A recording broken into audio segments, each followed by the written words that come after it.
brasileiro, no século XX, foi completamente dominado pelo próprio Estado. O brasileiro tem que ter uma revolução de consciência. A gente está completamente fora de rumo. Somos uma república? Não, não somos uma república. Não temos Estado de Direito, não é isso que temos. É uma coisa oligárquica de controle e domínio. Está muito mais fácil agora você fazer uma tirania sem um tiro, digitalmente, com um sistema político que se presta para tal. E para consertar isso, o brasileiro precisa acordar para essas escolhas. O que está em jogo a cada eleição não é só o governo, é o Estado brasileiro.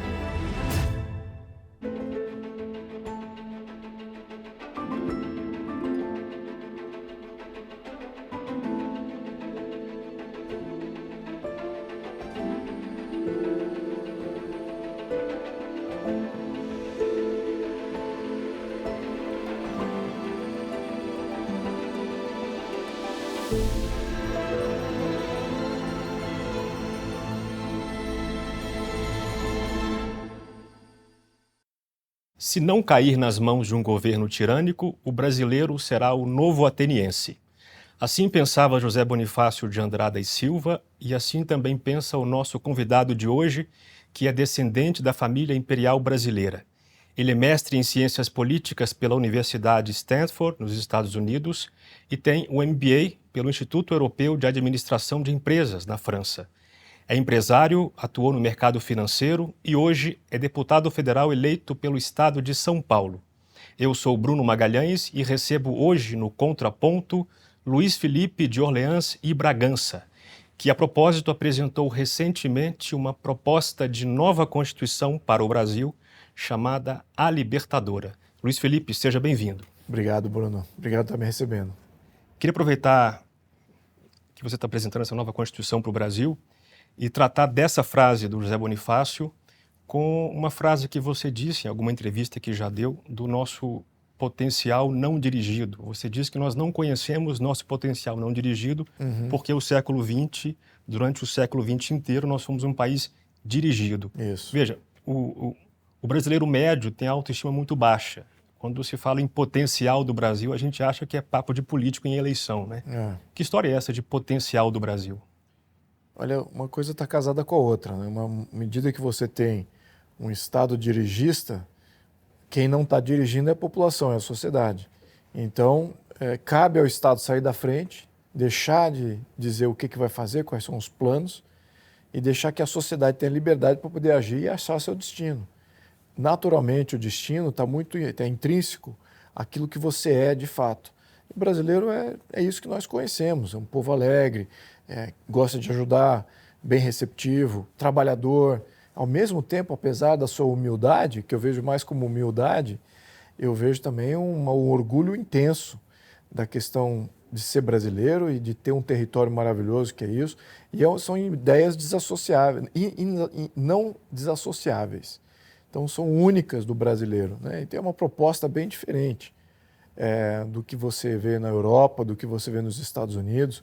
Enquanto que os Estados Unidos é uma ideia, o americano se vê como o representante de uma ideia, o europeu é um representante de um território ou de uma bandeira específica, o brasileiro é os dois.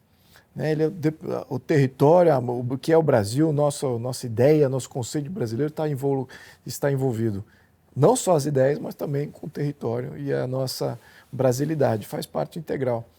E eu acho que uma vez a gente tomando consciência disso e de que temos um modelo político que está aí para controlar e, de certa maneira, não deixar sair fora das aspirações do sistema de controle, uma vez que o brasileiro perceber isso, aí a gente muda para uma coisa muito melhor. Mas agora a gente está dominado, então a gente precisa ter mais consciência disso. Dominado por quem? Pelo próprio Estado. Nós caímos na tirania do Estado. Então, Bonifácio foi muito profético ao reverso, né? Falou, olha, se não cair, bom, caiu. Então, eu tento evitar agora, eu pessoalmente, falo assim, então, por quantas vezes que eu falo isso, se eu falar isso, vamos acabar realizando. E foi o que acabou de realização, foi essa. O brasileiro, no século XX, foi completamente dominado por o estatismo, né? Surge muito cedo ali no século XX, e ele só cresceu, só se agrandou. E vemos isso em todos os índices, né? Não temos outro, não há um índice que nós apontemos aí que nós não podemos apontar o problema como sendo o excesso de dirigismo, o excesso de burocracia, o excesso de estatismo, de políticos que vêm para dizer o que o Brasil vai fazer, É isso que eu acho que é o grande problema. E o tributário, veja, o tributo só, a arrecadação só aumentou, a burocracia só aumentou, a regulamentação só aumentou, dificuldade de fazer negócio só aumentou, nossa liberdade de expressão só caiu, nossa liberdade de empreender só caiu. Então, veja como as coisas estão equilibradas nesse sentido, mal equilibradas do meu ponto de vista, né? Então, não acho que essa proposta é sustentável no Brasil. Não acho que o Brasil é para ser um país controlável, não é viável isso. Nenhum país continental é controlável. Todo país continental, que nem o Brasil, na história, que tentaram controlar a China, tentaram controlar a Rússia, tentaram controlar alguns outros países que tinham uma dimensão mais extensa, não conseguiram. Não conseguem. Então, a economia informal, a sociedade, ela acaba criando um governo paralelo, um Brasil paralelo. Você vai além e menciona, inclusive, uma possível missão do Brasil com o mundo. O que você quer dizer com isso? Eu acho que o mundo hoje, conhecendo um pouquinho da Ásia, um pouquinho da Europa, Estados Unidos, o país onde eu morei, nós não temos uma sociedade que é pária para o brasileiro. Ninguém entende bem o jeito brasileiro. Então, nós temos um jeito único. Ao mesmo tempo, os outros países têm umas propostas que não cabem muito bem diplomaticamente, na minha opinião. Todas elas têm um viés que, eu diria que uma quina não muito bem polida.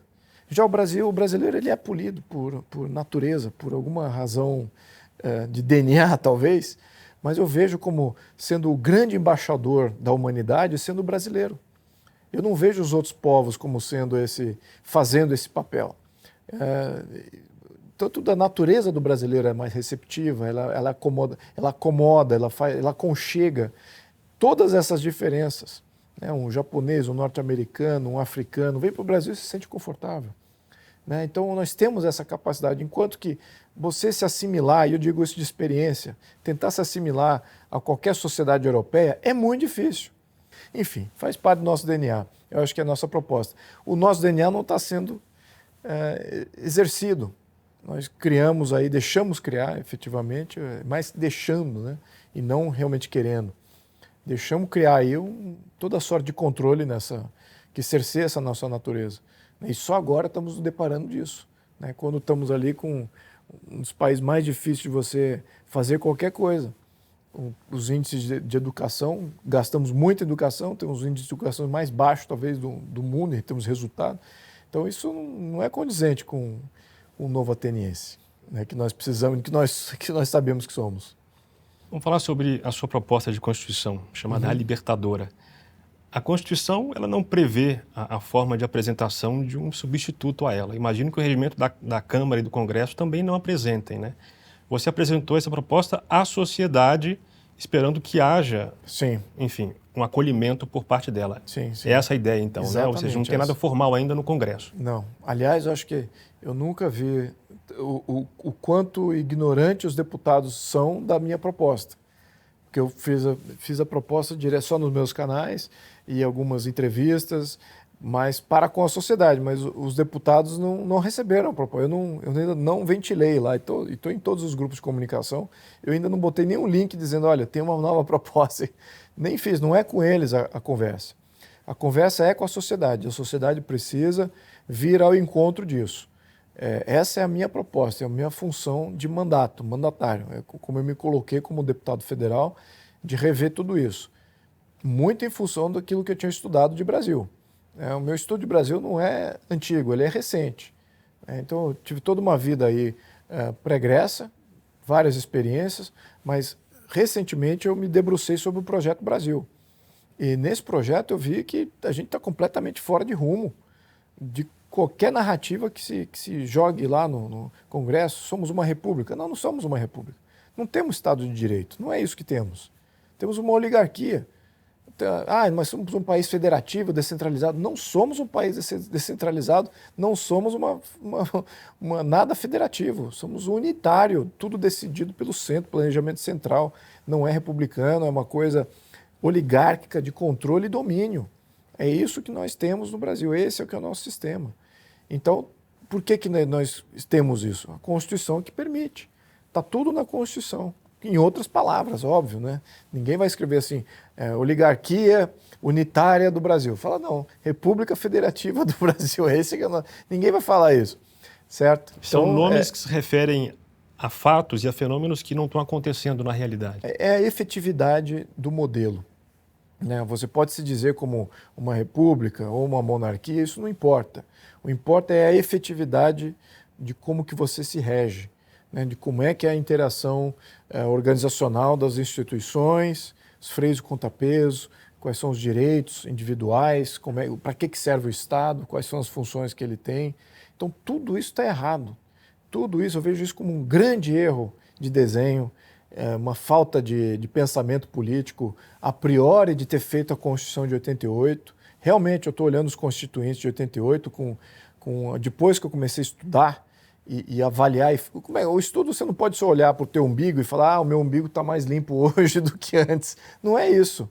Você tem que olhar comparado com o mundo, o que existe no mundo, o que o mundo acha que é os sistemas mais estáveis e os sistemas menos estáveis. Nós optamos por uma saída a menos estável possível, a mais passível de ter um tirano, um ditador, a mais interventora possível, a mais socializante possível, a que menos garante os direitos individuais. Esse é o nosso modelo. Então nós estamos sempre em risco de cair para uma tirania de Estado. E ela serve a isso, ela presta a uma tirania de Estado. Então não é quem fez os constituintes de 88, se estiverem escutando, eu sei que tem muito bons juristas ali, mas olha, faltou pensamento político, faltou análise comparativa do que existe no mundo e aplicado isso numa análise, num modelo muito mais em acordo com o que é a narrativa, né? Então, nós estamos em desacordo completamente com essa narrativa. Né? Você acha que era previsível que nós chegaríamos onde chegamos hoje?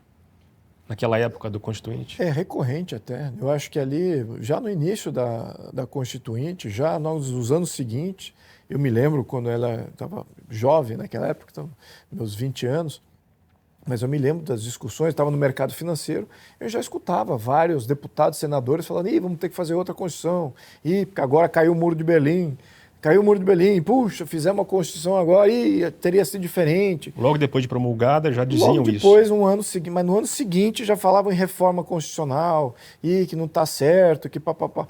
Então você já vê que eles erraram ali, perderam uma oportunidade muito grande e a população brasileira perdeu durante um longo período. Estamos falando aí de 30 anos de desgovernos e instabilidade,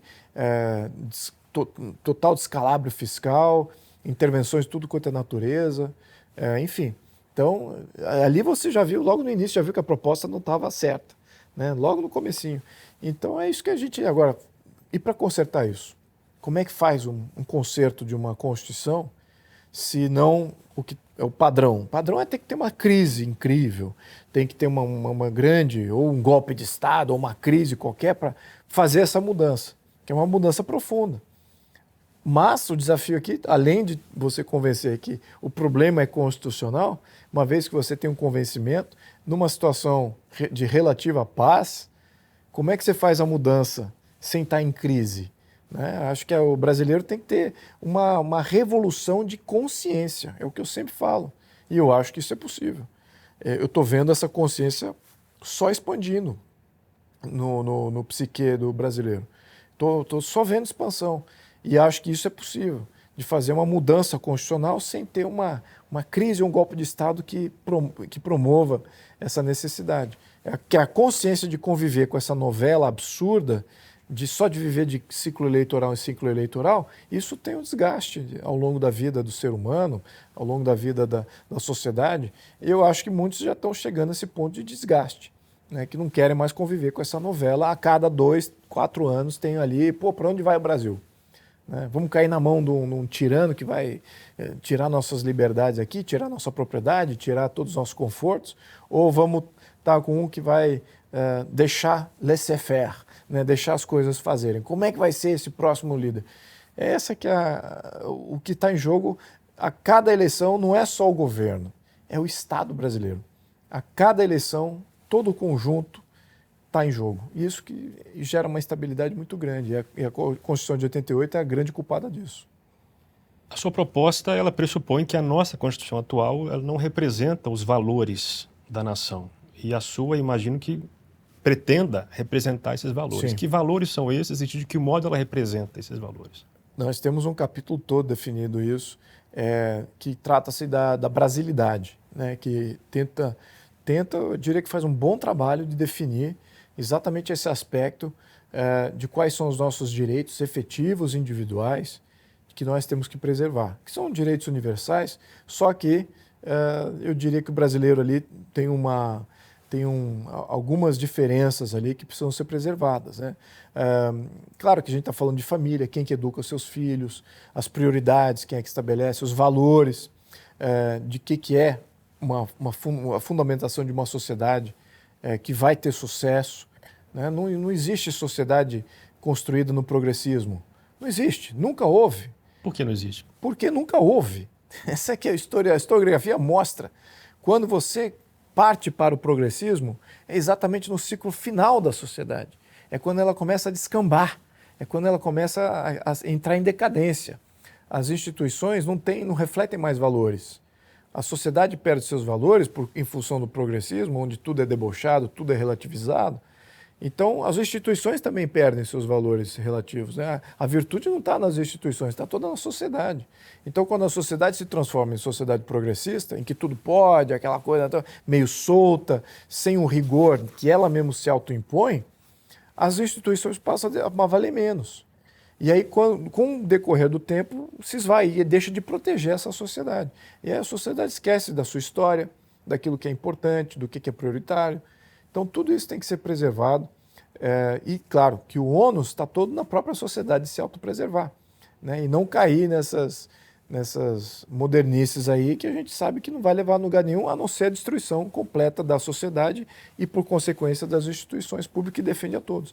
Você tem certa resistência ao modo como a nossa história é contada. Chega ao ponto de dizer que ela deve ser recontada. O que está de errado aí? O que tem errado nisso? Bem, a história que está sendo contada hoje é a história dos vitoriosos, né? Então, quem ganhou nos últimos 100, 130 anos, inventaram uma nova história, né? Inventaram uma história para se autovalorizar e se autojustificar, algo ilegítimo, como foi o golpe republicano. Então, falaram mal do período imperial, falaram mal do modelo imperial, falaram mal de como é que foram as instituições que existiam. Então, houve uma ruptura ali de o que era o Brasil, que foi muito importante. E errada, porque foi um retrocesso muito grande. Esquece a função de golpe de Estado, mesmo que houvesse legitimidade no golpe, que não houve, né? Mas mesmo que houvesse, o modelo deteriorou. Então, o modelo que era mais estável, politicamente estável, de repente agora está capenga, né? Faltou ali alguns freios e contrapesos, ajudou as oligarquias a se solidificarem e a dominarem ainda mais o país, tirou o grande freio, que era o poder moderador, que a gente até criou mais poderes de veto, né? Lembrando, todo o pensamento aqui de organização de Estado, né? O Montesquieu, que tem lá sua função de ter criado aos três poderes, executivo, legislativo e judiciário, a grande verdade é que todos os modelos políticos de sucesso evoluíram disso.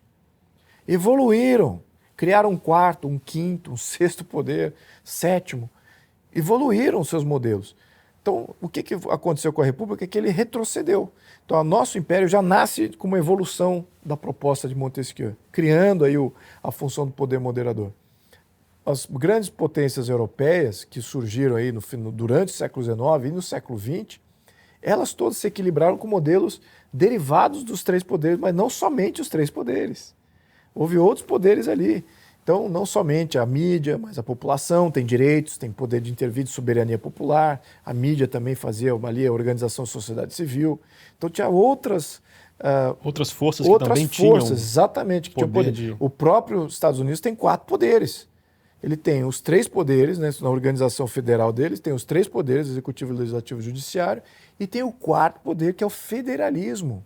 Extremamente importante, é um poder não eleito, é um poder não nomeado, ele é um poder estrutural. Ou seja, o os poder estados federal... limitando o poder da União. Exatamente. Os estados, a União não pode fazer tudo, porque o federalismo dá direito aos estados, então ela está limitada a esse poder de dar direito aos estados. E é um poder estrutural. Agora, se você quer falar de legitimidade, efetivamente você não tem legitimidade na fundação da República, e você tem algumas repúblicas que têm legitimidade. Por que a nossa não teve? Não teve, porque todas as virtudes já estavam no Império. Você já tinha separação de poderes, você já tinha independência da mídia, o judiciário era independente, não havia intervenção do executivo na vida dos cidadãos, não havia intervenção do poder moderador nos outros poderes. Era só moderação, literalmente. Não havia aquela intervenção, agora você faz isso. O poder moderador ele é passivo, ele é só de veto. Ele não cria nem lei. Então, veja o que mudou. Agora temos ativismo judicial. O juiz, monocraticamente, faz uma lei, intervém no executivo, manda... Veja o retrocesso que é isso. Veja, não sei se isso... A gente tem que criar essa imagem de sistemas e como cada um evolui e como a gente evoluiu. Para tiranias, então somos aqui enclaves de poderes aqui. Agora é tudo, como eu chamei até, talvez uma das primeiras intervenções com o Brasil Paralelo, de oclocracia. O que é oclocracia? Facções. São facções que detêm o poder no Brasil. São diferentes grupos oligárquicos que cada um domina seu espacinho e ele é tirânico naquele seu espaço. É bem diferente do que seria uma poliarquia, né, como foi definido por Robert Downing nos anos 70, que é diferentes poderes legítimos fazendo seus freios e contrapesos. Então, bem diferente assim, o modelo. A gente evoluiu completamente. A consciência da sociedade está chegando lá. Ela está batendo, a água está batendo no traseiro ali, eles estão entendendo que ou muda-se o modelo ou a gente vai sempre viver com esse problema.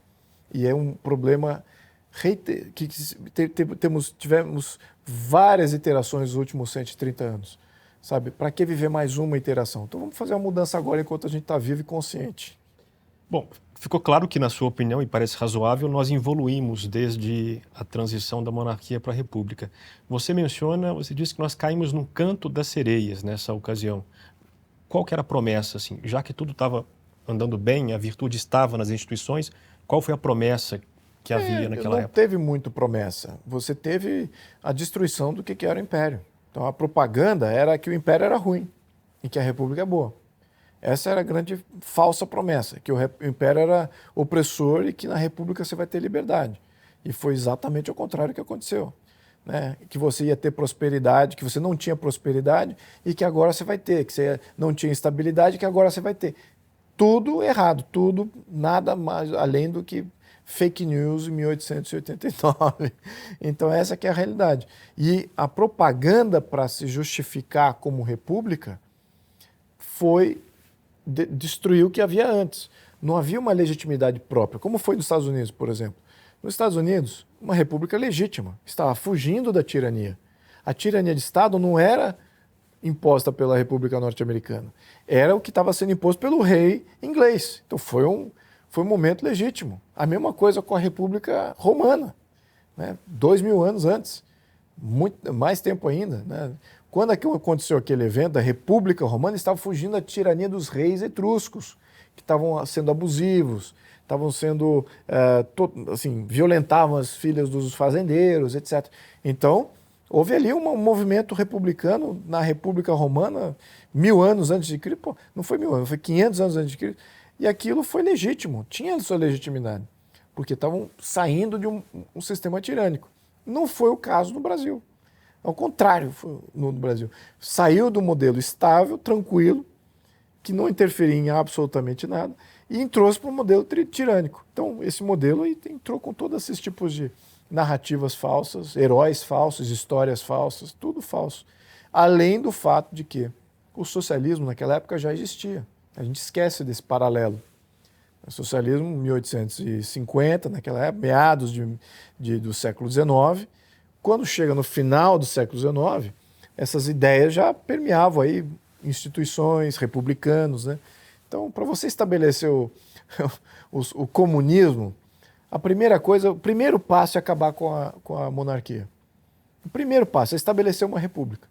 Aí você consegue ir para um sistema mais controlado pelas oligarquias, capitalista, vai para o socialismo e depois, eventualmente, chega no comunismo. Então, tem que tirar a monarquia em função de você poder ter essa chance de estabelecer o comunismo. E é por isso que comunismo e monarquia são diametralmente opostos, né? Sempre foram e sempre vão ser. A sua proposta ela é parlamentarista, Sim. certo? A ideia lá é que o povo decidirá se o chefe de Estado será um monarca ou será eleito pelo povo. Sim.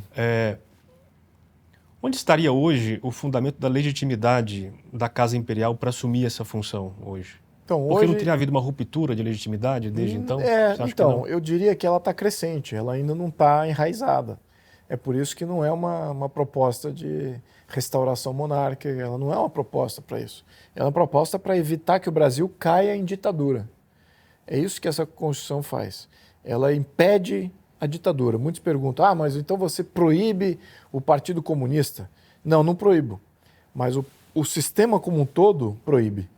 Vai ficar muito difícil você estabelecer um poder ditatorial, seja de qualquer ideologia, com essa Constituição. É quase que impossível. Quais seriam os contrapesos aí? Então, nós não somente temos os 3 poderes de Montesquieu, mas também nós agregamos e consolidamos a evolução natural desses 3 poderes. Colocamos ali o federalismo, como eu mencionei antes, né, como um 4º poder. Um 5º poder, o chefe de Estado, que tira algumas competências do poder executivo e chama para ele como são poderes de Estado, poderes de segurança, diplomacia, moeda e a questão de você ter toda a justiça também vinculada a isso. Então, isso viram funções de Estado, fora da competência de governo. Você tem um conselho de Estado que é recriado, que são os anciãos, que são militares, juízes, aqueles que sabem tratar da coisa financeira, tributária do país, para poder aconselhar o chefe de Estado, mas também tem algum poder de veto ali, caso haja falha do chefe de Estado. E, finalmente, o mais poderoso de todos esses poderes é a soberania popular, que aí ela é íntegra, não pode se mexer nela, e havendo qualquer tentativa de alteração, se lograr sucesso, tem que fazer um referendo popular para ver se o próprio povo vai querer essa mudança. Então, e ela também interfere em todos os outros poderes. Ela é capaz de interferir nos outros 6 poderes, exceto o federalismo, né? Não pode mexer nessas estruturas e no sistema, mas pode interferir no poder executivo, no legislativo, no judiciário, tem poder de veto depois de um juiz sendo nomeado, que é muito importante, né? No nosso reforma judiciária, nós temos novos critérios de seleção para o juiz, nós temos limitações do seu escopo de competência, limitando a questão constitucional somente, e damos poder à população de agir, limitando o poder do judiciário, se por acaso os outros poderes não conseguirem ou não forem efetivos em removerem aí alguns que abusam da sua... Como seria isso pela população? Basicamente, a cada ciclo eleitoral, você tem um referendo de retenção. Então, é bem típico isso nos Estados Unidos, né? E também na Suíça e alguns outros países. O que acontece? O poder do executivo ou o legislativo faz uma nomeação, essa nomeação tem um tempo de duração e no próximo ciclo eleitoral o nome dele aparece se a população quer reter no cargo ou não, se quer uma nova escolha. Então, a escolha ainda continua sendo do executivo e do legislativo. Você menciona os juízes do STF. Sim, e outros também, outras da máquina pública, né? Isso aqui é um grande problema. Você ter nomeações para agências reguladoras, autarquias, então é praticamente toda nomeação que for feita, com algumas exceções, óbvio, que não todos que exercem poder diretamente em cima da população, seja poder de tributo, de taxação, de normação, de regra, de lei, de poder criar toda sorte de interferência, a população tem que poder ter o contrapeso, que é ok, você vai interferir em mim, o meu contrapeso é que eu posso te remover do cargo. É isso. Bom, como você colocou a possibilidade de, por meio de plebiscito, o monarca via assumir a chefia do Estado, acho que o povo quer entender um pouquinho melhor como é que funciona a Casa Imperial. Existem dois ramos, né? Os dois ramos hoje, eles estão... é possível que os dois disputem essa função ou não? Não, eu prevejo como é que funciona somente, isso lá dentro? Sim, olha, prevejo que somente o ramo legítimo que tenha legitimidade para fazer esse exercício. Que é o ramo de pleito. vassouras. Sim, de vassouras. Então, com isso você elimina todo o ruído aí que existe em torno de... É o que a imprensa adora fazer, essa divisão, né? Que de fato não existe. Se for seguir todos os preceitos aí do que seria uma monarquia legítima, considerando que as regras elas precedem o Brasil, então a violação dessas regras não cabe a um novo modelo constitucional da gente violar regras que são milenares. Então, esses dois ramos não existem oficialmente? Não, existe pela mídia, né, que gosta de criar, mas o ramo oficial, que é o representante da Casa Imperial, é o ramo de vassouras. Então não tem muita disputa sobre isso, sobre a legitimidade do ramo de vassouras. Não é uma contestação sobre isso. Então, mas a mídia gosta de fazer essa divisão e tal, gosta de fazer um contraponto, né? Como aqui estamos aqui nesse programa. Porque eu não sabia, eu achei que de fato havia esses dois ramos e talvez pudessem... Que de fato existem os ramos. Agora, o qual que seria o legítimo, essa questão está pacificada. Não vejo nenhum tipo de imbróglio aí nessa questão. Né? Perfeito. Não se disputa isso. Quando você comentou a Constituição de 1824, você disse, entre aspas, que ela foi limitadora do Estado, criou estabilidade e, portanto, acúmulo de riqueza. Sempre se faz uma objeção a esse acúmulo de riqueza como se ele permitisse um abismo social ainda maior. Como é que a gente pode sair dessa crítica? Ou seja, uma Constituição que gere acumulação de riqueza, ela não geraria ainda mais abismo entre os mais ricos e os mais pobres? Isso seria um problema ou não? Então, mas a gente tem que parar de olhar isso de uma narrativa política e olhar de uma narrativa, nem narrativa, olhar com uma análise efetiva de causa e efeito. O que a desigualdade causa? Essa que é a grande questão. O que a desigualdade social causa? Essa que a gente precisa entender essas ramificações. Causa instabilidade política? Causa mesmo? Não, depende. Se o abismo for muito grande? Nem se for muito grande. Vou dar aqui um exemplo. Nova York, né? Manhattan. Você tem lá um padrão médio de $100 mil, um per capita médio de $100 mil. No entanto, é uma das cidades que mais concentra bilionários do mundo. Então tem uma desigualdade muito grande. Só que o mais baixo ali, o mais pobre, tem $100 mil por ano de per capita. Então a desigualdade, do ponto de vista analítico, a desigualdade causa alguma coisa? Nada. Concorda? Então, essa questão de desigualdade é pura narrativa socialista. É pura narrativa dizendo, olha, aqui é diferente dali. Temos que fazer igual, simétrico. Temos que fazer bonito. Então, aí para você fazer bonito, aí você tem que capacitar o burocrata para ir lá e equalizar as coisas de acordo com alguma regra não natural. É assim que funciona o socialismo. Então, essa ideia de você ter desigualdade social e que isso causa algum impacto efetivo na governabilidade, na estabilidade do país, no volume de oportunidades para até resgatar as pessoas da pobreza e levar eles para um patamar superior, é totalmente falso. A desigualdade social não tem efeito nisso. Ela não gera esses problemas todos. Ela é uma consequência. Então, você fala assim, então no sistema capitalista vai ter mais desigualdade. Vai ter mais desigualdade. Sim, vai ter mais desigualdade no sistema livre, de livre mercado, de capitalismo, onde existe meritocracia, onde cada um recebe pelo seu esforço, pelas suas oportunidades que ele conseguiu conquistar.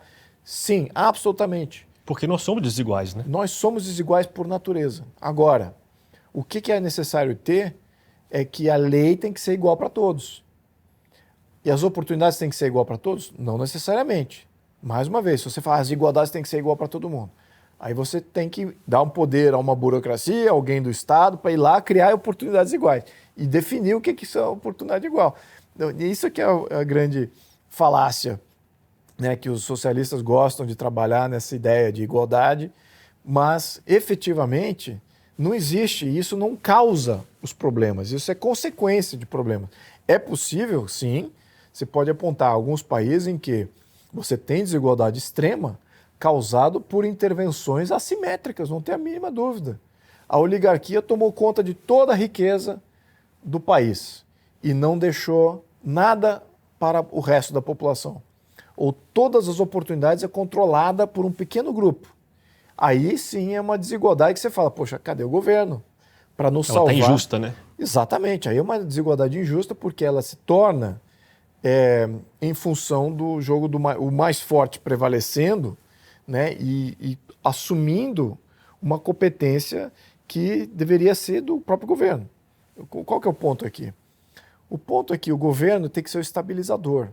Ele não é para limitar se por acaso você tem um monopólio formado em algum setor. O monopólio se forma, ele conquistou porque ele fez um bom serviço. O problema é quando esse monopólio, que se forma naturalmente no mercado, no setor de economia, quando ele resolve controlar a política. Esse que é o grande problema. Era exatamente essa rolha que era o Pedro II. Pedro II era o impedidor desses monopólios. Ele agia contra esses monopólios que vinham e queriam controlar todo o sistema político. Ele que impedia. A monarquia que impedia isso. Então, o que acontece? Naturalmente, por o monopólio sempre buscar mais controle, cada vez mais, ele vai querer controlar a política também. Mas se a gente deixar o mercado, ou se a gente deixar a política isenta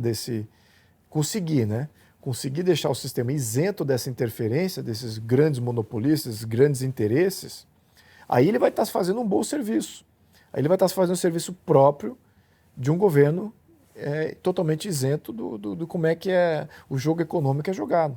Porque o monopólio, em situação de liberdade econômica, em que o governo não está ajudando o monopólio e está deixando o mercado livre, eventualmente o monopólio deixa de ser monopólio.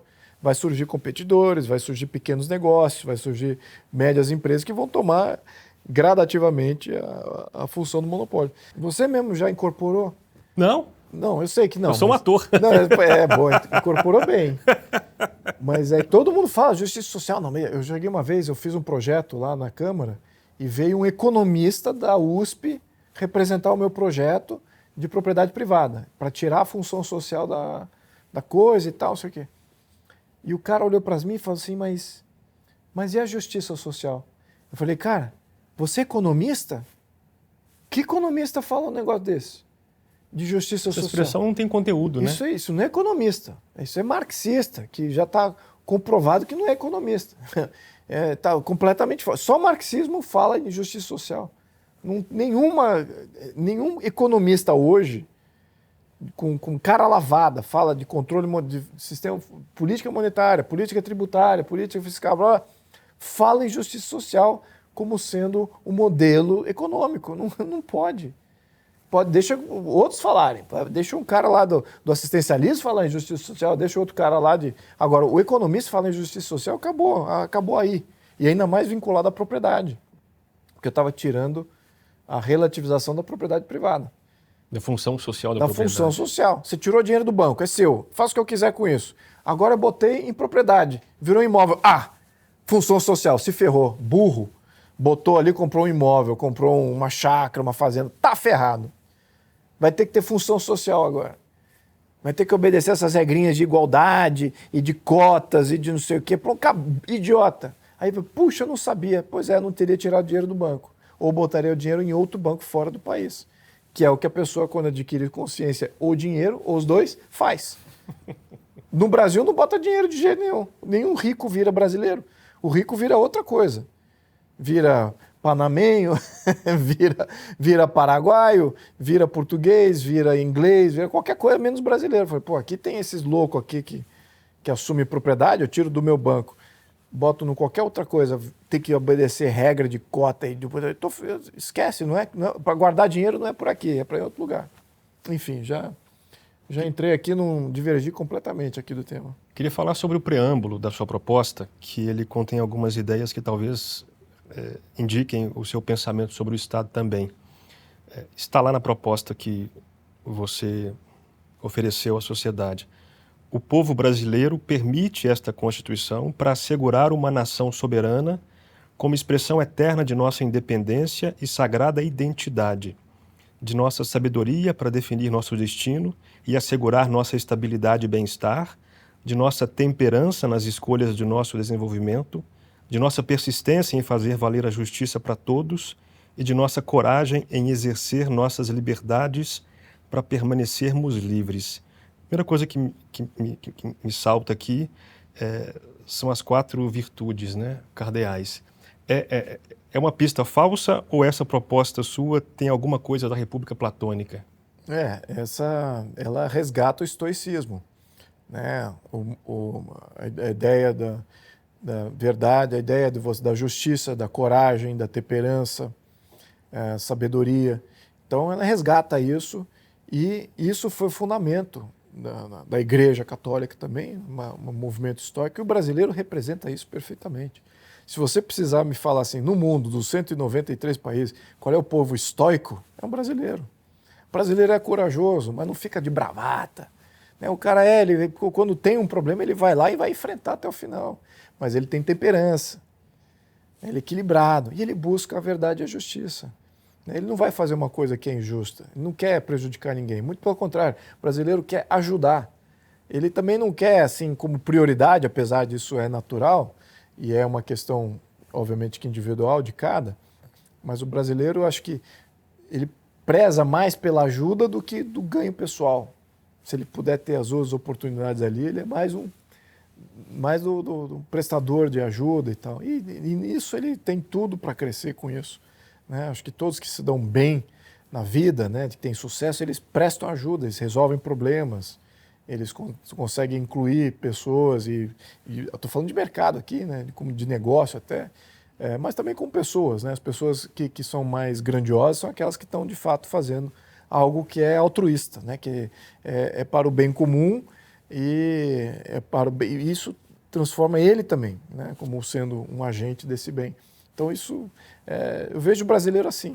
Eu não sei se eu estou errado, os brasileiros que vêm ao encontro disso e falam, não, eu não sou assim não, eu sou egoísta, eu quero tudo para mim, eu não tenho coragem, eu sou covarde, eu não quero lutar pela verdade e justiça, eu sou injusto mesmo. Então tudo, tá certo, eu acho que todos os valores estão ali, eu acho que são perfeitos esses valores. Eu acho que esses valores históricos têm que ser resgatados, porque isso é a base de muita coisa.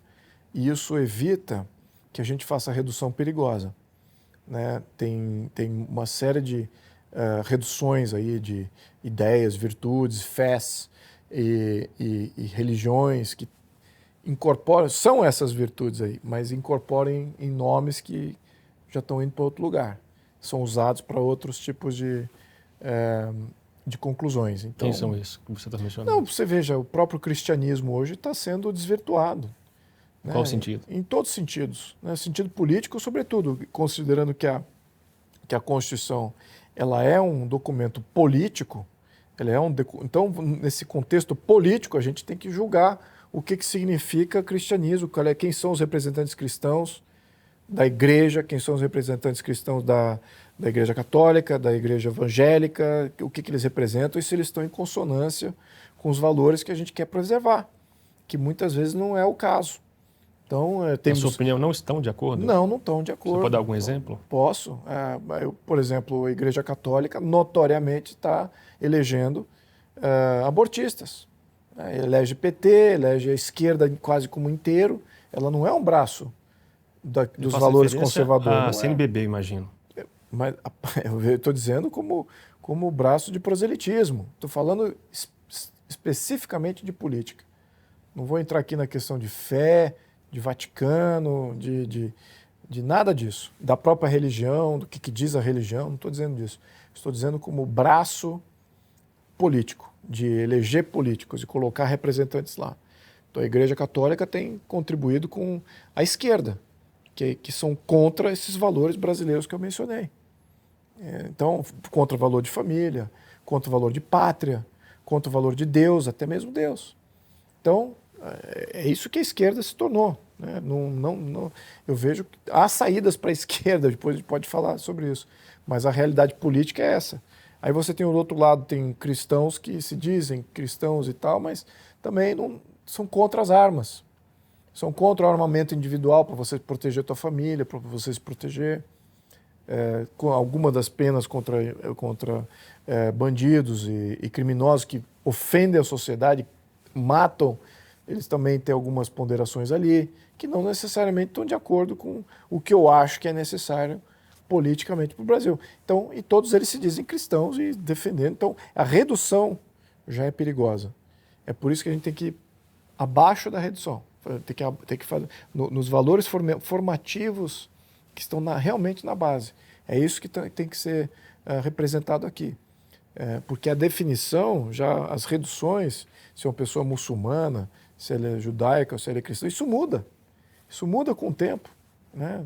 A igreja no século XIX era uma coisa, no século XX é outra, no século XXI é outra coisa. Né? E era outra coisa lá atrás, nos primeiros séculos. Né? Era completamente diferente. Então a gente tem que evitar essas reduções. Tem que tomar muito cuidado com as palavras e aquilo que nós colocamos em carta constitucional, porque a carta constitucional ela é feita para durar vários séculos. E no minuto que você tem uma organização, um grupo de pessoas que hoje se define como tal, não quer dizer que isso não vai ser pervertido e vai se definir como uma coisa contrariamente oposta no momento futuro e possa ter um impacto no que você está fazendo agora em termos de definição. Aí mitiga tudo aquilo da tua proposta atual, né, olhando para frente. Você valoriza os valores imperiais do Brasil e o Brasil Império não era laico, né? Havia uma relação muito próxima Sim. do Império com a Igreja. Exato. No preâmbulo que você propõe, você rompe com essa tradição também republicana das constituições de 34, 46, 67, 88, de referência a Deus no preâmbulo.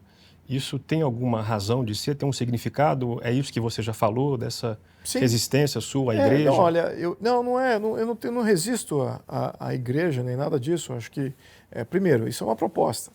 Então, podemos debater em sociedade, se a sociedade quiser colocar a palavra Deus e a gente incorporar isso não só no preâmbulo, mas se tiver algum outro artigo que caiba o conceito de Deus e já seja algo universal, é que eu estou totalmente a favor disso. Né? Havendo alguma coisa lá que não vai expor a sociedade futuramente, ou até mesmo agora, a uma interpretação contrária aos valores que a gente está protegendo em Constituição, eu não vejo problema nenhum. O nosso preâmbulo de hoje, você acha que ele preserva isso que você menciona? O preâmbulo de 88? 88, Eu acho que não. Não? Por quê? Não acho que não. Bom, primeiro que eu não lembro dele. Nessa parte fala sobre a proteção de Deus. Promulgamos sobre a proteção de Deus. Mas é que tá, você joga aí sobre a proteção de Deus. Aí vamos entrar vamos entrar nessa análise, então. Quando você coloca ali, primeiro, que Deus? Que Deus? Que Deus você associa a sua fé, se você é um kardecista? Que Deus você associa a sua fé se você é um pentecostal? Que Deus se você é um católico ou um judeu? É o mesmo Deus? E o muçulmano? É um Deus diferente? Então, pode ser que não. Pode ser que todos estão ali pedindo realmente uma força única, monoteísta, que de fato tenha e se coloque ali com os mesmos valores e princípios. Agora, a interpretação de Deus, ela está vinculada às religiões. As religiões, elas aparecem para interpretar essa força. Então, você tem várias religiões ali, dentro do cristianismo há várias modalidades de interpretação, várias modalidades de interpretação, até muçulmana, até judaica. Cada uma dessas grandes fés aí, fora as outras que não acreditam em Deus, né? Mas vamos assumir agora que a gente está sob a proteção de um Deus monoteísta, né? Uma visão monoteísta. Já ali é uma variação muito grande. Então, o Deus para um pode favorecer, a religião de um pode favorecer atos que são contra o brasileiro. Ou não, ou pode não ser comum, mas não ser algo relativo a nós. Pode ser algo até muito bom, mas não é relativo a nós. Então tem as duas coisas ali, nesse conceito. Então quando você joga a proteção de Deus, pronto, você já jogou para algo que não está definido. Então está na proteção de quem? É por isso que eu botei, a população permite. A população sendo a manifestação política, efetiva de uma vontade atemporal da população brasileira, que ela pode se manifestar nesta Carta Constitucional, menos a nossa, né, na Libertadora, de acordo com essas regras, mas ela tem ampla liberdade para se manifestar, se contrapor, tirar aqueles que elegeu, fazer revisões, limitar poder, aumento de tributo, revogar tributo, baixar tributo, subir coisa, criar norma. Ela tem esse poder na nossa Constituição nova. Então a gente transfere de você associar a uma coisa que não está bem definida, que pode gerar uma série de interpretações, e coloca num plano comum. Todo mundo que vai estar lendo aqui é um ser humano, concorda? Então aquele ser humano tem direitos, tem vontades, tem coisas fundamentais a ele ser intrinsecamente um ser humano. Então ali você protege a Carta Constitucional de qualquer erro de interpretação. É isso que a gente está querendo fazer. Uma das razões apontadas para a queda da nossa monarquia é o conflito que havia entre a igreja e a maçonaria. Uhum. Você acha que esse conflito ainda tem eco ainda hoje? Igreja e maçonaria, assim, nenhum nem outro tem o poder que tinha antes. Então, se tiver uma rixa, eu não vejo que é relevante para o processo político. Você acha que ela não atinge o processo político? Não tá definindo o futuro político do Brasil. Se tiver uma guerra paralela, um embate paralelo, e muito mal fundamentado, na minha opinião. Tá? Por que mal fundamentado? Porque você tem, primeiro, quem era a maçonaria? De onde vem a maçonaria? Ninguém sabe, ninguém fala, a própria igreja não fala disso. Mas, e até grandes teólogos nem sabem ou evitam falar, mas a maçonaria vem dos templários, que foi criado por uma bula papal. Os templários foram criados por uma bula papal, depois eles foram traídos pelo Papa, foram ditos hereges, etc. Eles se transformaram uma parte se transformou em Ordem de Cristo, em Portugal, e uma parte que fugiu para a Escócia se transformou em maçonaria. Então a origem vem da própria Igreja Católica. A própria Igreja Católica criou a maçonaria. Então essa que é a realidade.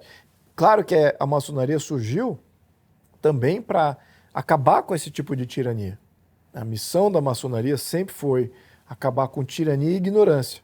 Né? Então, era um preceito diferente. Depois que houve um ataque contra os templários, aquilo criou um racha em que aqueles que sofreram com esse rompimento viram que você tem um poder tirânico que é baseado em uma série de preceitos religiosos aqui, não necessariamente no raciocínio. Aí começa aquela distinção do iluminismo, né? Do raciocínio, da verdade, da ciência, etc. Criou toda uma linha de pensamento, e tem a outra coisa que vem, que mantém ali os valores tradicionais, né? Ou menos o viés tradicional de crença, de acreditar, de crença, de bênção, de herança, etc. Aí você começa a criar essa rixa de pensamento.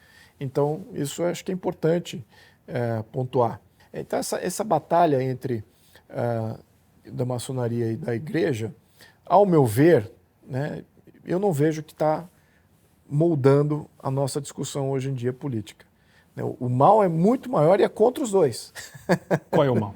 O mal é socialismo. Né? O mal é o socialismo. O mal é a tirania do Estado que veio desvirtuando tanto os dois. Ele desvirtua a maçonaria, parte da maçonaria que é predicada no raciocínio, no iluminismo, né? Não tem nada de científico e racional no socialismo. A mesma coisa que mata qualquer coisa, qualquer valor, qualquer crença, qualquer fé, qualquer religião. O socialismo mata os dois. Então estão os dois brigando aqui e o socialismo crescendo de vento em popa.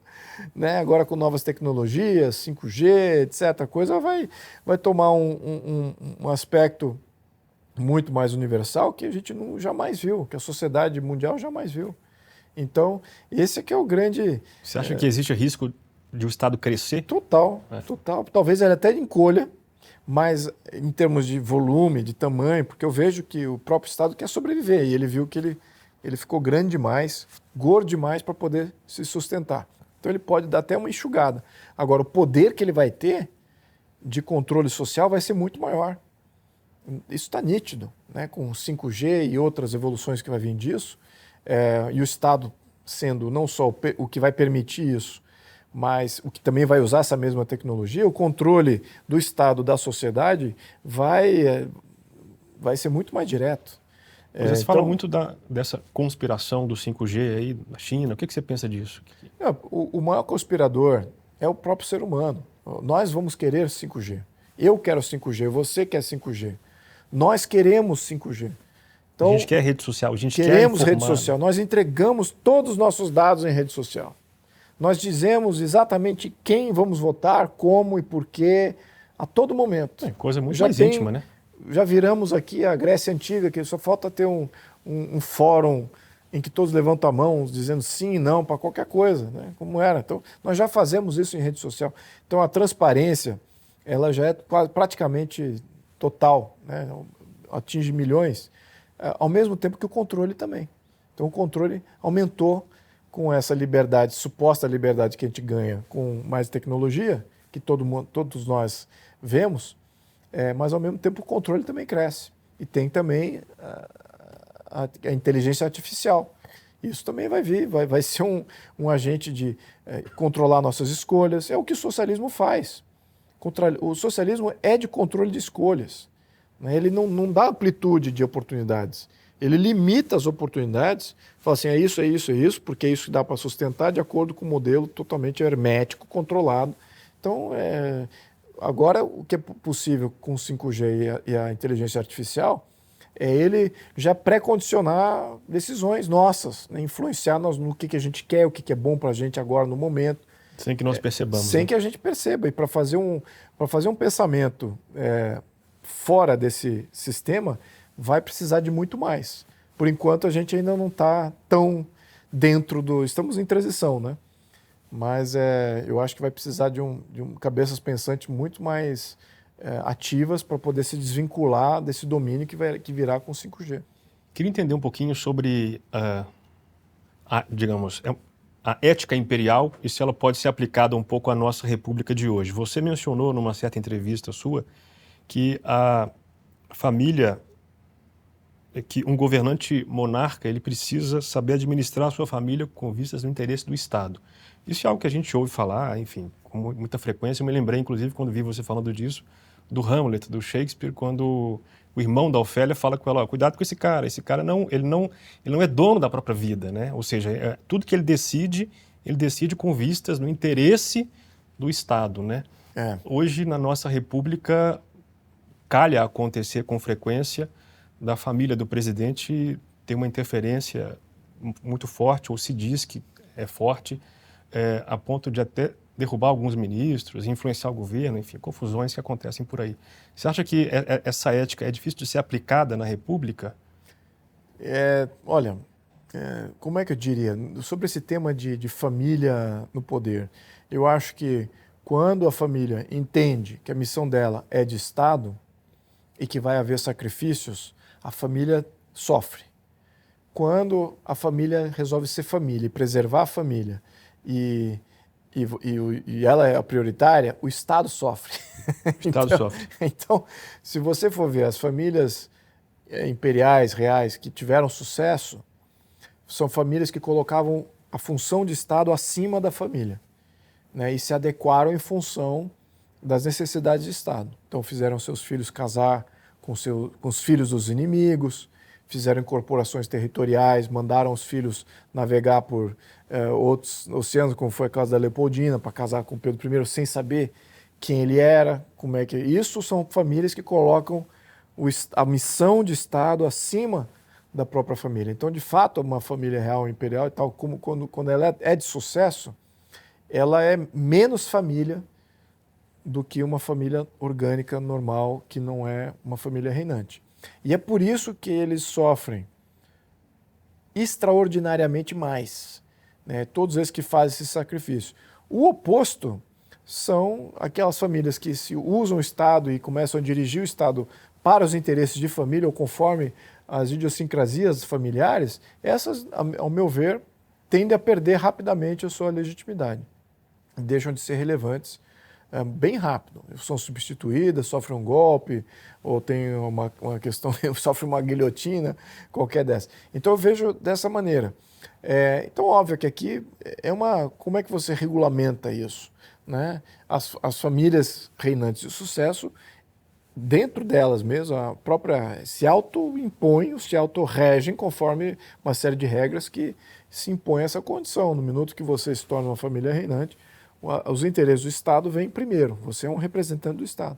Se você quer ter liberdade para fazer aquilo que você quiser, você deixa de ser família reinante. Você vira um Harry, um Harry da vida e vai lá casar com quem você quiser, faz o que você quiser em Hollywood, etc, etc. Mas não venha dizer que você agora vai colocar os interesses da Inglaterra acima dos seus, porque você está agindo de uma maneira completamente independente, fora do que seria o normal. Então eu vejo dessa maneira. E eu vejo, se você olhar para trás, até como modelo político,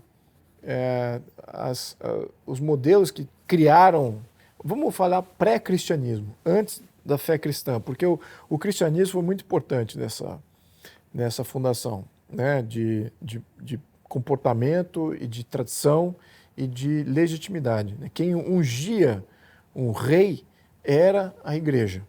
A igreja que determinava e que dava o seu poder. O poder não vinha do mérito. O poder vinha da herança, o poder vinha do você fazer algo que era respectivo aos interesses do Estado, uma guerra, por exemplo, né, vinha esse poder, e vinha da unção, né, legitimada de um Papa ou da igreja como um todo. Então, isso é que eram os grandes causadores. Agora, e o que havia antes do cristianismo? Como é que era antes? Antes eram tiranias hereditárias, né? Você tinha um que era o grande guerreiro lá, que conquistou uma parte ou pacificou uma área, aí ele consegue governar enquanto ele está rico e está vivo. Eventualmente, seus filhos perdem, não têm a mesma força, não têm o mesmo carinho, e acabam perdendo, porque não tem esse vínculo mais atemporal. Esse tipo de ética, esse tipo de restrição, de sacrifício, pode ser transposto para a nossa república, em que nós elegemos nossos representantes, como quem diz, do nada. Eles estão aí se candidatando e nós escolhemos meio que a esmo, digamos assim. Qual que é o grande erro aqui? Se você olhar, né? Primeiro, entender que qualquer república é utópico, não é natural, né? Muitos criticam a monarquia, mas a monarquia é natural. Essa é o default. Qualquer modelo histórico, sem esses artificialismos de hoje, naturalmente vai reverter para uma situação monárquica ao longo do período. Então a república é utópico, né? Uma ideia sui generis e que nunca se sustentou por longos períodos, né? Se você for ver a história do mundo, né? Teve um período pequeno na Grécia, algumas tentativas aqui e acolá em outras civilizações, mas nunca perdurou. Sempre se torna uma tirania hereditária, no melhor dos casos, né? Ou várias tiranias, rotatividade, né? Tirando, não necessariamente a mesma família. Então essas monarquias hereditárias, né? E de longo prazo, se tornaram mais frequentes depois do cristianismo, mas ainda assim é algo natural. Agora, com o advento da ideia republicana, são valores que a gente incorporou, né? Que a população tem poder, que você elege os seus representantes. Agora, você transferiu todo um sistema de valor e substituiu por um só, que é voto. Então você tinha ali uma capacidade de guerrear, de guerreiro, do cara ser um guerreiro e tal, que eram o que formavam os grandes monarcas. Está sempre à frente do combate, do cara ter preparo específico para aquele cargo, né? Quando ele é filho de um rei bem preparado, etc. Então algum pode ter esse preparo. Ou pode ter uma unção hereditária, que de fato ele recebe esse dote por estar vivendo com uma família que vê diferente a coisa, que é o único daquela família que tem aquela experiência. Nenhuma outra família tem essa visão, se não é aquela família, entendeu? Então, ele já tem uma herança ali que é única dele. E se tiver uma unção religiosa ou de fé, que é importante também. Então, você substituiu todo esse sistema de valor e falou assim, isso aqui não vale mais nada, agora é só o voto. É só o voto. E qual é a tendência? É da gente reduzir o voto assim, sempre ao mais popular. É sempre aquele que está popular. Não é que o cara vale alguma coisa, não é que ele tem algum mérito, tem alguma herança, tem algum preparo, que ele vai combater efetivamente pelo povo, não tem nenhuma tradição nisso. É ser popular, é midiacracia. O voto é midiacracia, está midiático, está visível. Então, a República tende a ficar isso. E o que transforma a população? A população deixa de ser cidadão e vira massa.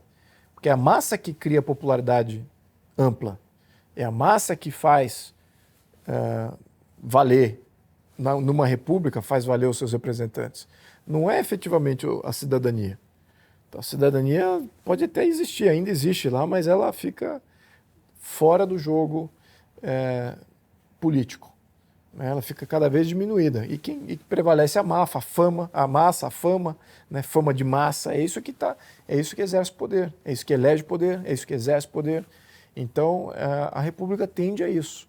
Né? E a gente viu isso, é histórico. Né? A própria República Romana durou 500 anos, e durou 500 anos porque ela não começou como sendo uma utopia, mas começou como sendo uma coisa de um grupo muito pequeno, que lutou para fazer a República Romana. Todos eles eram guerreiros, eram fazendeiros guerreiros que tinham propriedades que estavam sendo violadas pelos reis etruscos. Se juntaram e falaram assim, agora a gente vai matar esses etruscos, vamos tirar esses reis daqui e vamos acabar com esses caras. Fizeram isso, e aí os filhos deles, as mulheres, os primos, todos eles tiveram combate, tiveram perdas, Então criou uma sociedade muito forte ali, naquele início. É isso que dominava a República Romana. No minuto que ela se transforma em república de massa, em que a cidadania, aquele ente formador, que você está vinculado com a terra e a formação daquele modelo, da formação daquele território, a defesa dos seus valores, a defesa da sua liberdade, no minuto que você perde a referência dessa fundação, ao longo de 500 anos, você se transforma em massa, pronto, aí corrupção, aí instituições que não valem nada, aí totens petrificados, a grandeza dos cônsules que eram eleitos, que não valem mais nada, porque são todos corruptos, senadores corruptos, que não querem nem mais fazer guerra, eles contratam aqueles que querem fazer guerra. Então, a República Romana faliu e se transformou no Império. Né? César Augusto veio para resgatar os valores fundamentais da República Romana. Ele era para ser um imperador para resgatar os valores da República. Veja que síntese interessante. Porque a própria República, como utopia, como coisa, não valia mais nada. Então ele veio para reestabelecer a hereditariedade, a unção divina, o combatente, o mérito daquele que combate, para ser como um estabilizador de um modelo republicano. Essa que era a visão dele. O título dele de Princeps, né, que foi dali que surge era um título romano, significava primeiro cidadão. Então, os outros demais eram cidadãos. Ele queria governar cidadãos, ele não queria governar massa. Né? E ele fez uma grande... Por isso que o Império Romano deu certo, porque ele foi importante. Né? Teve alguns outros imperadores importantes, Marco Aurélio também, que foi extremamente importante, que resgatava essa visão. Mas outros também que não foram tão bons. A gente conhece mais os que não foram bons. Né? Mas, enfim. Você fala em massa, você acha que a imprensa, tal como instituída hoje, ela ajuda a furar essa bolha ou ela prejudica? Não, a imprensa está voltada na criação dessa massa. Ela trata o cidadão como massa.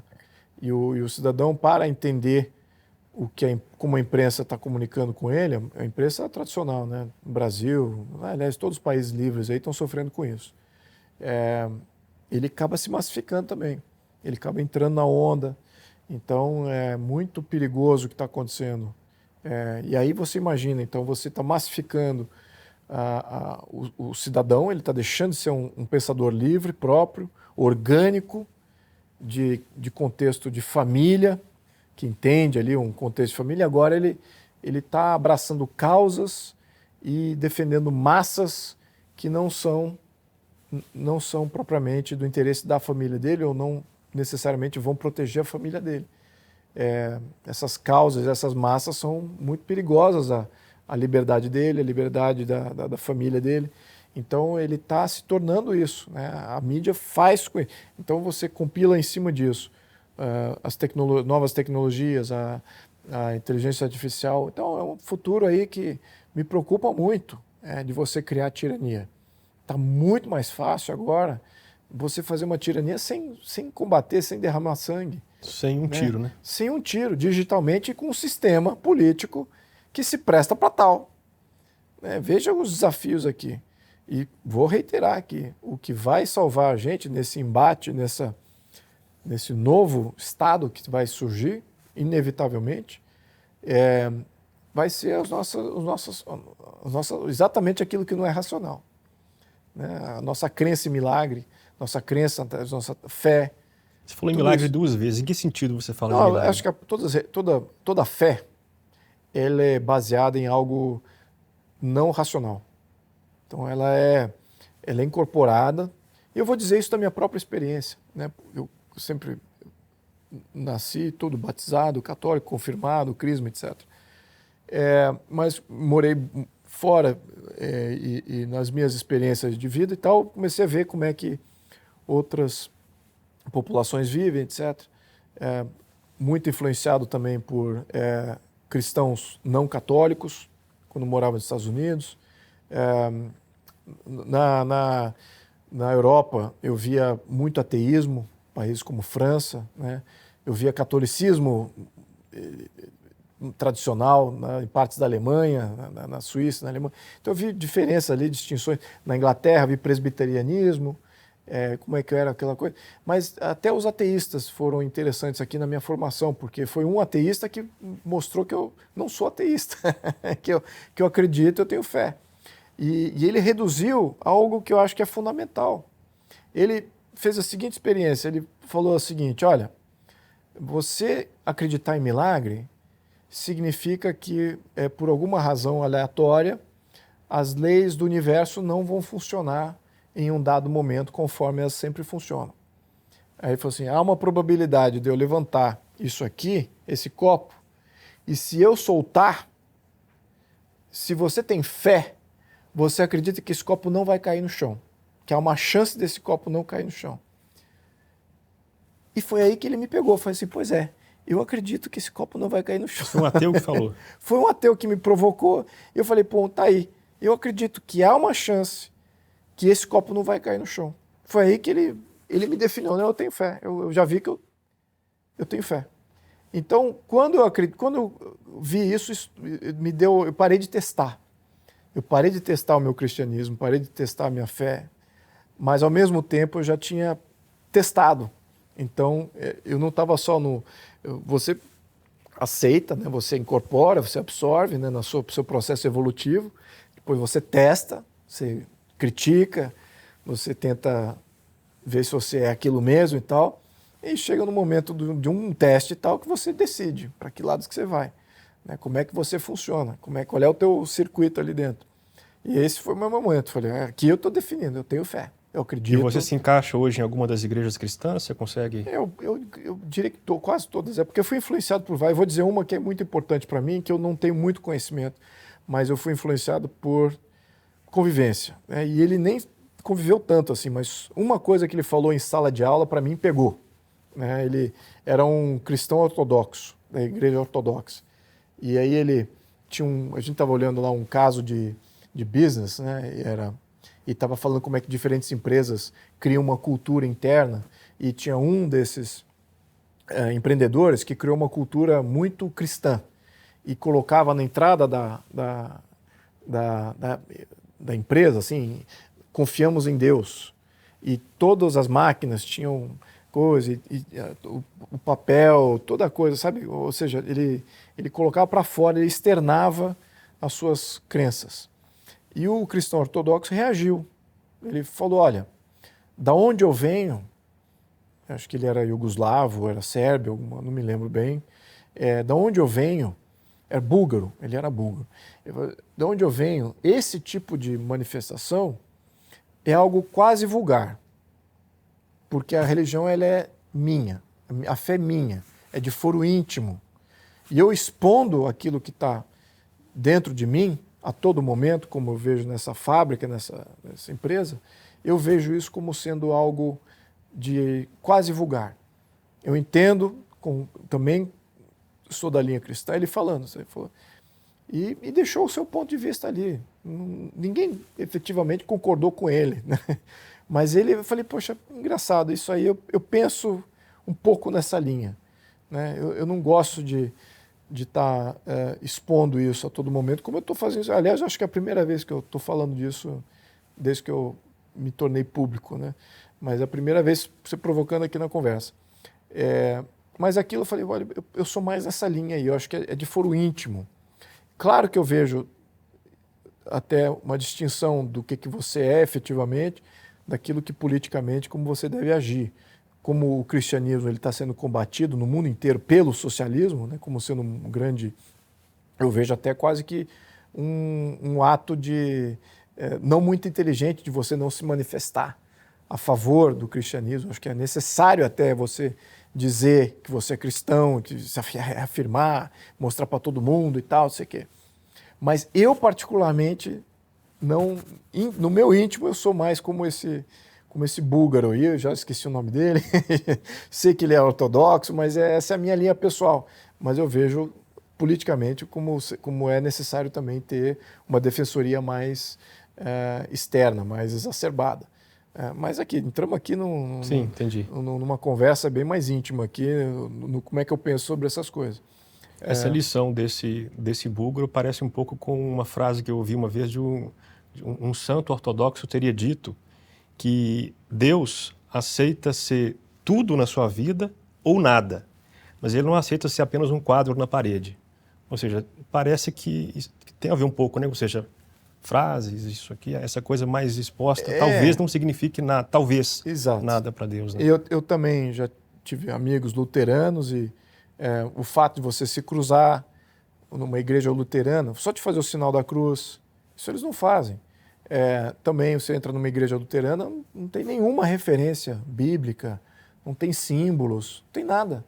É quase que um lugar estoico, praticamente sem nada, assim, nenhuma referência. Então a simbologia não faz parte da fé. A fé está dentro.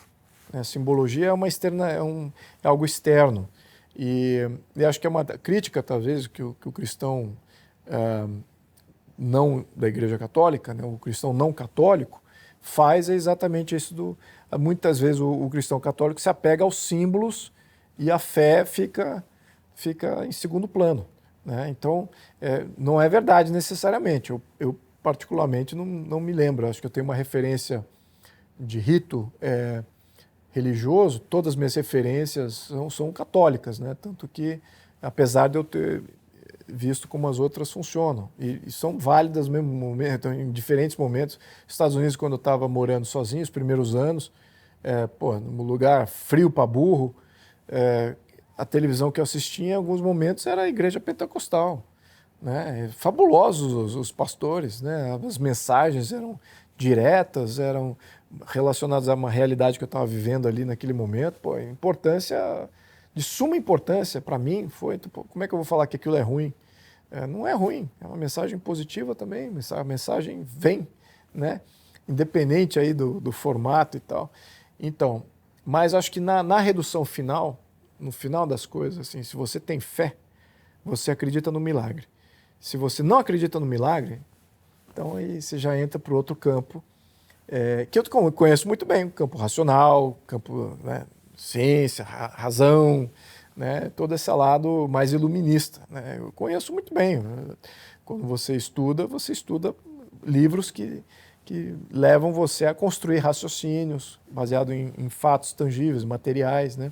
Mas você acha que isso por si só não constrói uma sociedade? O quê? Só o raciocínio? Não, Só a razão? muito pelo contrário. Isso é secundário à crença. O fundamento do Brasil, o fundamento dos países, todos os países que tiveram sucesso, são fundamentos altamente baseados em crenças.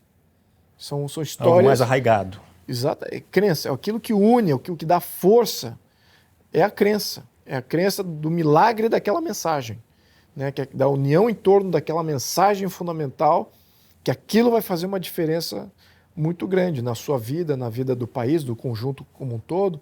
É isso, é a força dessa mensagem, a crença nessa mensagem inicial, não é o raciocínio que vem dessa mensagem, eu racionalmente eu acho que eu vou defender o meu país.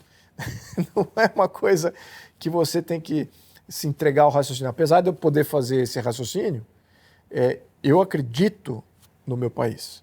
É uma crença. Eu acredito nessa ideia como sendo uma ideia forte.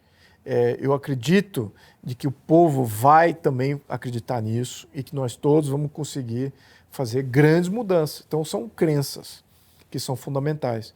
E eu acho que são as crenças que vão nos defender do futuro, de um futuro aí de um Estado tirânico, com tecnologia, ou seja, de qualquer forma. Eu tentei colocar isso em carta constitucional, é um modelo que vai fazer essa defensoria, né? Mas mesmo assim, independente do que eu coloquei lá escrito, não importa a variante que venha, se seja aquele modelo ou outro, o que vai defender o povo brasileiro, como é que eu vejo? Vamos fazer uma comparação aqui. Como é que eu vejo a China hoje? A China tem um povo incrível, produtivo, etc. Tem uma terra vasta, é um país gigantesco. Muito similar, análogo ao que o Brasil é, diferentes proporções, etc. Mas a maior força da China é o governo chinês, é o Estado chinês. É isso que é o grande propulsor da China. É isso que vai fazer a China entrar no século XXI e controlar aquilo que precisa controlar e disputar as grandes disputas que vai querer disputar. É o Estado e o governo chinês que é o grande fator aqui. Não é o locomotiva. Povo, é a locomotiva. Não é o povo e não é o território brasileiro. Chinês. Aqui no Brasil. Desculpa. Eu falei errado. Não é o povo, não é o território chinês. Exatamente. É o governo chinês que faz a coisa. No Brasil, a maior força do Brasil é exatamente a população, é o povo, que é um povo de fé, é um aspecto do brasileiro, está intrínseco no Brasil, é um país muito mais vinculado ao espiritualismo, à espiritualidade, muito mais com qualquer país que eu já conheci. E o território é fenomenal. E a visão de brasileiro está vinculada a esse território. Imagina você se chama brasileiro, a gente cortar o Brasil no meio, assim. Agora o Brasil é só um triângulozinho, assim. Isso é o Brasil. Não é, mas deixa de ser Brasil. Certo? Na tua concepção de brasilidade. Você deixa de ser um brasileiro, você passa a ser uma outra coisinha.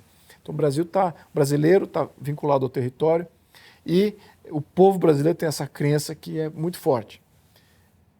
Apesar dos governos e dos desgovernos que vieram para nos governar. Então a maior força do Brasil não é os governos. Não são os governos ou os desgovernos. É o povo e o território.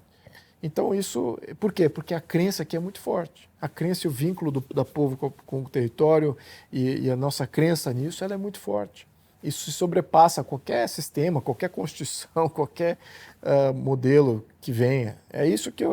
Por isso que eu digo, você fez a pergunta, o que vai prevalecer? As crenças, vinculadas ao território, a esse contexto. Muito mais que qualquer governo, que qualquer constituição. Seria uma crença nessa brasilidade que você menciona na sua proposta. E é exatamente isso que está na Constituição. A Constituição protege a brasilidade. Ela protege o que o brasileiro é.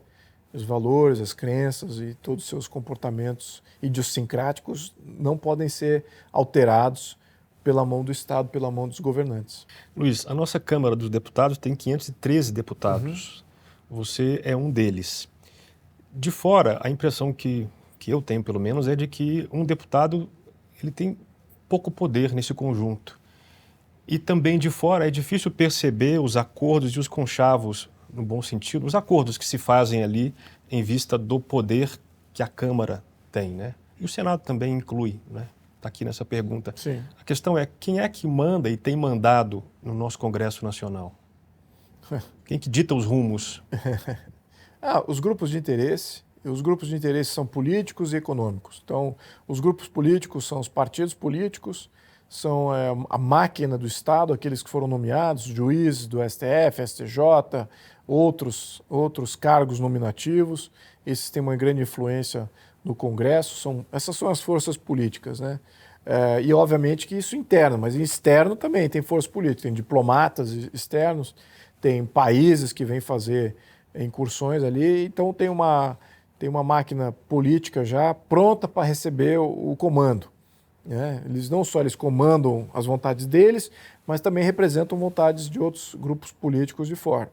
Ao mesmo tempo, em paralelo a isso, você tem os grupos econômicos que agem através dos mesmos partidos e canais manipuláveis, muitos voltados à corrupção, né, e à proteção. Os grupos de interesse econômico querem proteção, querem subsídio, querem um tratamento privilegiado, e esses políticos criam ali toda sorte de facilidade para esses grupos mais bem estruturados, e não necessariamente para o povo em geral, né? Então você fica ali com um modelo oligárquico por excelência, né?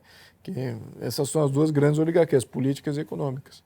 E os grupos econômicos também são externos, não é só os internos, né? Eles também vêm, mas então não é o brasileiro que está no comando ali. A bancada Brasil é a minoria ali, tá? A bancada que realmente representa a população brasileira, e mesmo aqueles que dizem, eles representam um substrato da sociedade. Se ele fala que representa a sociedade, talvez ele represente o voto das mulheres, ou então o voto de alguma outra minoria, ou o voto caminhoneiros, ou o que seja, né, os policiais, etc. Então você tem, mesmo aqueles que são mais fiéis a esses grupos que os elegeram, né, que são legítimos, são limitados. Não tem o todo ali. O todo só é representado quando se juntam em Câmara, mas poucos deputados, eu diria, que estão olhando o todo, né, estão querendo representar o todo. É uma minoria muito pequena. Existem, claro, estão lá, mas a sociedade está dividida em identidades, né? Essas identidades é que têm elegido aqueles que são representativos daquela identidade. Então, isso cria uma fragmentação absurda. E quem perde nesse contexto é a ideia do todo, a ideia do país como um todo, né? O Brasil como ideia. Para você, tem feito sentido ser deputado? Foi muito bom. Você vai se recandidatar? Eu não sei. Eu realmente não sei. Há possibilidades, eu acho que a gente pode pensar em toda sorte aí de possibilidade. Agora, eu vejo que o Brasil temos que eleger quem quer realmente mudar o Brasil, né? Quem quer realmente fazer essas mudanças tal qual a gente colocou aqui como proposta. Botou a cara a tapa. Quem não quer isso, quem não quer ver uma mudança de sistema, uma mudança constitucional, é garantido que vamos entrar num período de autocracia muito mais forte nos próximos ciclos eleitorais, e eu não quero fazer parte disso, se for o caso. O país vai se tornar uma coisa que poderia ser grandiosa, poderosa, libertadora de uma sociedade, colocaria o brasileiro num outro patamar de status mundial, como um grande influenciador com o seu próprio jeito, e não.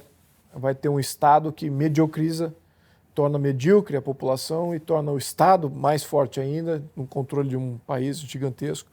E eu não quero, isso aí não é bom, não. Isso aí vai ser... O político vira mais fantoche ainda, vira menos necessário ainda num contexto desse. Então a Constituição ela vem para atacar esses problemas de base. E eu acho que cabe a todo brasileiro fazer essa escolha. Não é eleger o cara que ele prefere ou a identidade com a qual ele se vincula. Acho que o critério aqui essa pessoa, você vai querer mudar o Brasil, vai querer mudar a Constituição do Brasil, ou vai querer só jogar o jogo de ser eleito e participar dos ciclos eleitorais ali, representando uma identidade ou uma classe. É isso que está em jogo. Então o brasileiro precisa acordar para essas escolhas e que faça suas escolhas baseadas em grandes reformistas aí, que a gente vai precisar durante alguns ciclos eleitorais aí. Porque o Brasil é um país atrasado, você fala do problema do superpresidencialismo. Você coloca isso como um problema. No Brasil de hoje, a percepção que nós temos é de um hipopresidencialismo, é que o presidente não consegue governar. Como é que você avalia isso? Concordo, eu diria que o modelo mudou rápido sem que a gente soubesse. Claro que todo mundo fala que o presidencialismo do Brasil, ele é, como é que eu diria, ele não é presidencialismo, porque a Constituição de 88 era mais parlamentarista do que presidencialista. Não necessariamente. Por quê?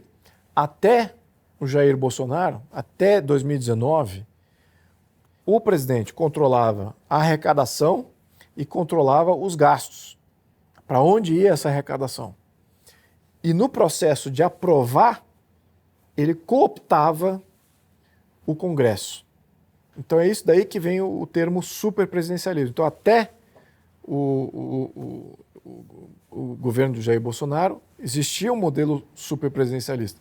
O que aconteceu de 2019... Cujo combustível era... O orçamento. O orçamento. Então você controla a arrecadação e você controla o gasto. Pronto. O que eu preciso fazer para fazer valer a minha vontade? Coopto. Eu coopto o legislativo e coloco dentro desses gastos, gerava corrupção, comprava... As emendas parlamentares. Emenda parlamentar, cargo e corrupção mesmo, desvio, botava em fundos, fazia nomeações para fundos, Fundeb, SUS, Fundo de Participação Municipal, Fundo de Participação Estadual, Fundo Eleitoral, Fundo Partidário, tudo isso tem alguém tomando conta desse negócio ali. Tem com a mãozinha ali na torneira. Todos esses programas assistencialistas, Bolsa Família, e tudo tem alguém ali controlando a saída, para onde vai, quem é que recebe, quem não é. Então, eles também recebiam aí nesse processo todo. Isso sem falar de outros esquemas muito mais com as estatais, com as embaixadas, esquemas com os dirigentes internacionais, quando você desviava via BNDES também, fazia financiamento de empresas fora do Brasil, como é que isso voltava para os corruptos aqui no Brasil. Isso sem falar nisso. Então, você veja como é muito poroso e fácil de cooptar, você com o poder executivo, todos esses agentes que seriam um problema. Então, isso daí vem o termo que eu achava que era o superpresidencialismo, que você consegue comprar todo mundo, né? Com todas essas facilidades aí. Mas o que aconteceu agora, de 2019 para cá, o Congresso, né, botou lá como essa questão de emendas parlamentares, o orçamento impositivo, que agora o líder da Câmara, o presidente de Câmara, ele nomeia um relator da LDO, da Lei de Diretriz Orçamentária. E essa pessoa, que a cada ano ele é um selecionado, um parlamentar qualquer, ele que define as alocações.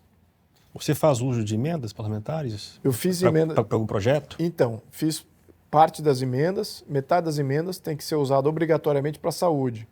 Então, o que eu fiz? Como eu sou contra a emenda parlamentar, eu fiz um prorata. Falei, quem é que usa o serviço de saúde, quais são as casas, os centros de saúde que usam isso, proporcional aos seus leitos.